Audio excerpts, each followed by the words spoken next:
नाशिक महानगरपालिका सार्वत्रिक निवडणूक 2026च्या पार्श्वभूमीवर राजकीय हालचालींना वेग आलाय. त्यातच राष्ट्रवादी काँग्रेस पार्टी प्रभाग क्रमांक 18 मधून अधिकृत उमेदवार रोहित उर्फ शिवा अनिल गाडे, अनुसूचित जाती अ, वंदना सुरेश बोराडे, इतर मागास प्रवर्ग महिला च, रत्ना अशोक सातभाई, साधारण महिला क, योगेश चिंदूजी निसाळ, सर्वसाधारण ड हे देखील निवडणुकीच्या रिंगणात उतरले आहे.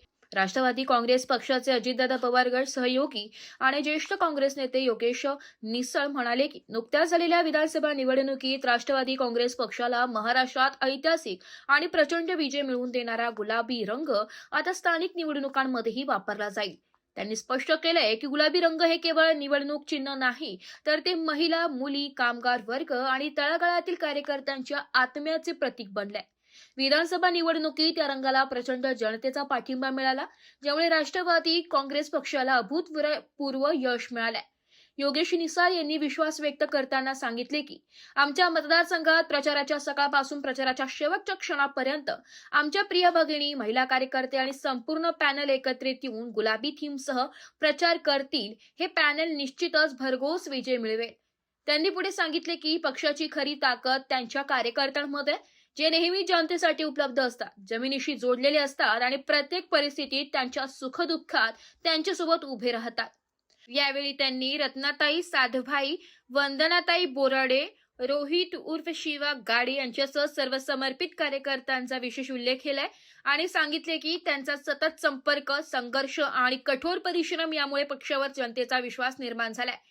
योगेश निसाळ यांनी असेही सांगितले की आगामी निवडणुकीत राष्ट्रवादी काँग्रेस पक्ष, अजितदादा पवार गट, विकास, सामाजिक न्याय आणि महिला सक्षमीकरण या मुद्द्यांसह जनतेपर्यंत पोहोचेल आणि पुन्हा एकदा गुलाबी थीमसह विजय मिळेल.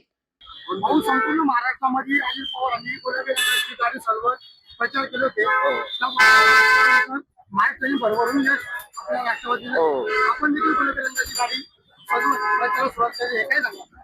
आता असं आहे की आपण गेल्या विधानसभा निवडणुकीत बघितलं असेल की गुलाबी रंग हा एक विजयाचं प्रतीक आहे आणि दादांनी या माध्यमातून जी लाडकी बहीण योजना जी राबवली गेली होती, त्या लाडक्या बहिणींनी भरभरून प्रतिसाद देऊन राष्ट्रवादीला भरघोस मतांनी विजयी केले. त्याचप्रमाणे आमच्या प्रभागात सुद्धा 38,000 मतदानापैकी राष्ट्रवादीच्या पॅनलला आमच्या सहकारी रत्नाताई सातबाई, वंदनाताई बोराडे, शिवाभाऊ गाडे आणि मला भरघोस मताने निवडून देतील. कारण शासनाचे प्रत्येक उपक्रम आणि कायम नागरिकांच्या सेवेत आम्ही उपलब्ध असतो आणि म्हणूनच आम्ही गुलाबी थीम घेऊन या निवडणुकीला सामोरे जाणार आहोत.